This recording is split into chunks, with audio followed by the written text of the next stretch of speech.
최진수는 고등학교 졸업 40년 만에 열리는 동창회의 설렘을 안고 갔다. 60살이 된 지금 작은 식당을 운영하며 소박하게 살고 있었지만 옛 친구들을 만난다는 생각에 마음이 들떴다. 아내는 새 옷이라도 사입으라고 했지만 진수는 평소 입던 깔끔한 셔츠와 바지로 충분하다고 생각했다. 하지만 호텔 연회장에 도착한 순간 자신의 차림새가 초라하다는 걸 깨달았다. 다들 명품 옷에 고급 시계를 차고 있었다. 주차장에는 수입차들이 질비했고 진수의 낡은 아반떼는 그 사이에서 초라해 보였다.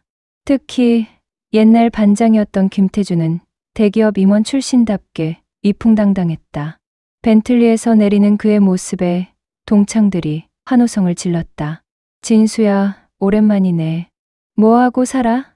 태준이 물었다. 작은 식당 하나 하고 있어. 진수가 수줍게 대답하자 주변이 술렁였다. 아, 그래? 나는 요즘 골프장 다니느라 바빠. 회원권이 10억짜리거든. 주말마다 재벌들이랑 라운딩 돌아. 태준의 말에 사람들이 감탄했다. 누군가 물었다. 진수, 너는 차는 뭐 타? 그냥 아반떼 타. 진수가 말하자 다들 웃음을 터뜨렸다. 야, 우리 중에 아반떼 타는 애가 있었어? 요즘 시대에? 한 친구가 비웃듯 말했다. 진수는 얼굴이 붉어졌다. 더 치욕적인 건 회비를 낼 때였다. 1인당 30만 원이라는 소리에 진수는 당황했다. 그 돈이면 식당 재료비를 일주일은 쓸 수 있는 금액이었다. 머뭇거리는 진수를 보며 태준이 비웃었다. 야, 진수야, 힘들면 내가 낼까? 불쌍하게. 나야 이 정도 돈은 용돈인데. 주변에서 키득거리는 소리가 들렸다. 진수는 이를 악물고 카드를 냈다. 하지만 그 순간의 모욕감은 평생 잊을 수 없었다. 식사 내내 태주는 자신의 성공담을 늘어놓았다. 해외여행 이야기, 부동산 투자로 번 돈, 자녀들의 유학 이야기까지. 진수는 조용히 음식만 먹었다. 아무도 그에게 말을 걸지 않았다. 마치 투명인간이 된 것 같았다. 집으로 돌아오는 길에 진수의 가슴은 무너져 내렸다. 40년 만에 만난 친구들 앞에서 받은 모욕. 그것은 단순한 무시가 아니라 자신의 인생 전체를 부정당하는 느낌이었다. 운전대를 잡은 손이 떨렸다. 왜 나는 이렇게 살게 됐을까? 그날 밤 진수는 잠을 이루지 못했다. 집으로 돌아온 진수는 잠을 이룰 수 없었다. 40년 전 학창 시절이 떠올랐다. 그때 진수는 공부를 잘했다. 전교 1등을 놓친 적이 없었다. 수학, 과학, 영어 모든 과목에서 최고 점수를 받았다. 선생님들은 진수를 서울대감이라고 불렀다. 반면 태주는 성적이 중간 정도였다. 공부보다는 운동을 좋아했고 성적은 반에서 15등 안팎이었다. 그런데 태주는 서울대에 갔고 진수는 지방대에 갔다. 집안이 어려워서 학비 때문에 포기할 수밖에 없었다. 당시 아버지가 사업에 실패하셔서 집안 형편이 어려웠다. 서울대 합격 가능성이 높았지만 학교 추천을 받지 못했고 결국 지방대로 진학했다. 그것이 인생의 분기점이었다. 어느 날 우연히 옛날 은사님을 만났다. 동네 슈퍼에서 마주친 선생님은 술에 취해 있었다. 진수야, 너 그거 아냐? 내가 서울대 갈 수 있었는데 추천서를 태준이 아버지가 돈 주고 바꿨어. 당시 태준 아버지가 교장 선생님한테 5천만 원을 줬다더라. 그때는 큰 돈이었지. 지금 돈으로 치면 몇 억이야. 진수는 귀를 의심했다. 선생님, 그게 무슨 말씀이세요? 선생님은 고개를 저었다. 미안하다. 우리도 다 알면서 입 다물고 있었어. 태준이 아버지가 워낙 힘 있는 사람이라 누구도 대들 수 없었거든.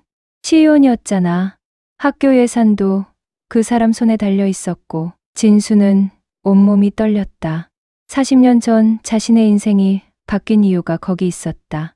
만약 서울대에 갔다면 나 자신도 지금쯤 성공한 삶을 살았을지 모른다. 좋은 회사에 취직하고 승진하고 여유로운 삶을 살았을 것이다. 하지만 추천서 조작 때문에 모든 게 바뀌었다. 집으로 돌아온 진수는 인터넷을 뒤지기 시작했다. 태준의 이력을 찾았다. 서울대 경영학과 졸업 후 대기업 입사 임원까지 승진. 화려한 이력이었다. 각종 사회단체, 이사 지역 유지로서의 활동까지. 하지만 진수는 포기하지 않았다. 40년 전 일이라도 진실을 밝혀내고 싶었다. 그날 밤 진수는 계획을 세우기 시작했다. 증거를 찾고 증인을 찾아야 했다. 그리고 진실을 세상에 알려야 했다. 진수는 조용히 다른 동창들을 만나기 시작했다. 당시 일을 기억하는 친구들이 있었다. 나도 이상하다고 생각했어. 내가 1등이었는데 갑자기 추천 대상에서 빠졌잖아. 그때 담임 선생님도 황당해 하시던 거 기억나. 한 친구가 말했다. 또 다른 친구는 더 구체적인 정보를 줬다. 내 형이 당시 교무실에서 행정일 도와줬거든. 태준 아버지가 두꺼운 봉투 들고 교장실 들어가는 거 봤대. 그날 저녁에 교장 선생님이 외제차 새로 뽑으셨다는 소문도 돌았고 진수는 증언들을 모았다. 그리고 당시 교장 선생님을 찾아갔다. 이미 80이 넘은 노인이었다. 요양원에서 지내고 있었다. 처음엔 발뺌하던 교장도 결국 사실을 인정했다. 미안하네. 그때 나도 돈이 필요했어. 딸 결혼 자금이 필요했고 태준 아버지가 제안을 했지. 하지만 자네 인생을 망친 건 평생 죄책감으로 남았네. 밤마다 꿈에 자네가 나왔어. 진수는 녹음기를 꺼냈다. 모든 대화가 녹음되어 있었다. 이제 증거가 충분했다. 진수는 변호사를 찾아갔다. 40년 전 일이라 법적 처벌은 어렵지만 사회적 제재는 가능하다고 했다. 특히 태준이 대기업 임원 출신이라면 부정입학 사실이 알려지면 모든 게 무너질 거라고 했다. 명예훼손 역고소를 당할 수도 있지만 증거가 확실하면 문제없다고 했다. 진수는 동창회 단체 채팅방을 만들었다. 그리고 모든 증거를 올렸다. 녹음 파일 증언 당시 신문기사 학교, 매부 문서까지. 채팅방은 순식간에 난리가 났다. 이게 사실이야? 태준이 그런 짓을 했다고? 우리가 그동안 속은 거야? 사람들은 분노했다. 특히 자신들도 태준에게 무시당한 경험이 있던 동창들이 들고 일어났다. 한 친구는 자신도 태준 때문에 추천을 못 받았다고 털어놨다. 진수는 조용히 지켜보았다. 이제 정의가 실현되는 순간이 다가오고 있었다. 진실은 40년이 지났어도 힘이 있었다. 태준에게 전화가 빗발쳤다. 처음엔 무시하려 했지만 사태가 심각해지자 당황하기 시작했다. 언론에도 제보가 들어갔다. 대기업 전 임원의 부정입학 의혹이라는 제목으로 기사가 났다. 인터넷 커뮤니티에도 글이 퍼졌다. 태준은 급하게 해명 자료를 냈지만 증거가 너무 명확했다. 녹음 파일까지 공개되자 변명의 여지가 없었다. SNS에는 비난 댓글이 쏟아졌다. 40년 전부터 부정한 인간이었네. 이런 사람이 대기업 임원까지 했다니. 며칠 후 태준이 진수에게 전화를 걸었다. 진수야, 제발 이거 좀 덮어줘. 내가 돈 줄게. 1억 아니 2억 줄게. 집도 한 채 줄게. 진수는 차갑게 대답했다. 태준아, 40년 전 내가 내 인생을 훔쳤을 때 너는 미안하다는 말 한마디 없었어. 동창회에서 나를 무시하고 비웃을 때도 양심의 가책이 없었지. 이제 와서 돈으로 해결하려고. 태준의 목소리가 떨렸다. 제발, 나 이러다 죽어. 회사에서도 연락 오고 골프장 회원들한테도 소문 다 났어. 내 자식들도 학교에서 손가락질 당하고 있어. 진수는 전화를 끊었다. 더 이상 동정심은 없었다. 며칠 후 태준의 부인에게서 연락이 왔다. 울면서 애원했다. 남편이 우울증 약 먹고 있어요. 밤마다 악몽을 꾸고 식사도 못하고 있어요. 제발 용서해 주세요.